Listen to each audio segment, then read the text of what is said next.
Hello guys, ഈ നിൽക്കുന്ന തൊലിച്ചാളും ഇവൻ ആ കാണുന്ന ഓട്ടിക്കൂടി വരുന്ന കജ്ജിന് വേണ്ടി കാത്തിക്കണ ഗൈസ്. വെറും കജ്ജല്ല, പ്രേതക്കജ്ജി.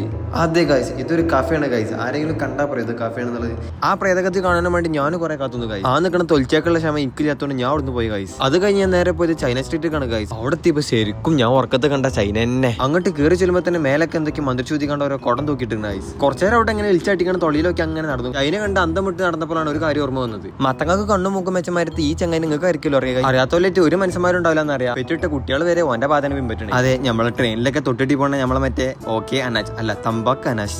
ഞാനും ഓനൊക്കെ ഒരു ബെഞ്ചിമേ ഒപ്പിരുന്ന് പഠിച്ചോലാണ് ഗൈസ്. അതും ഡിഗ്രി കഴിഞ്ഞതിന് ശേഷം 2 കൊല്ലത്തിന്റെ ശേഷമാണ് ഞങ്ങളൊന്ന് നേരിട്ട് കാണുന്നത്. അന്നത്തെ അൻസും ഇന്നത്തെ അൻസുള്ള മാറ്റം നോക്കി ഗൈസ്. എന്താ പഠിച്ചോനെ എല്ലാവർക്കും അന്തം കൊടുത്ത സമയത്ത് ഇവനെ മറന്നതാ തോന്നുന്നു. സാധാരണ എല്ലാവരും സെലിബ്രിറ്റീസ് ആയി കഴിഞ്ഞാൽ കുറച്ചൊരു സ്റ്റൈലാവലേക്ക് കയറും. ആ പാത അൻസും തെറ്റിച്ചില്ല. ബെൽറ്റ് എടുക്കാൻ പറഞ്ഞ ഓക്കെ അനാഷ് ട്രൗസറിന്റെ വള്ളി അങ്ങോട്ട് ഊരി വലിച്ചങ്ങോട്ട് കെട്ടി. ഓനോട് വർത്താനം പറഞ്ഞു നിന്നപ്പോ നേരം പോയതറിഞ്ഞില്ല. ഓന്റെ മാതിരി സെലിബ്രിറ്റി അല്ലല്ലോ നമുക്ക് നാളെ നീച്ച് പണിക്കോണ്ടേ.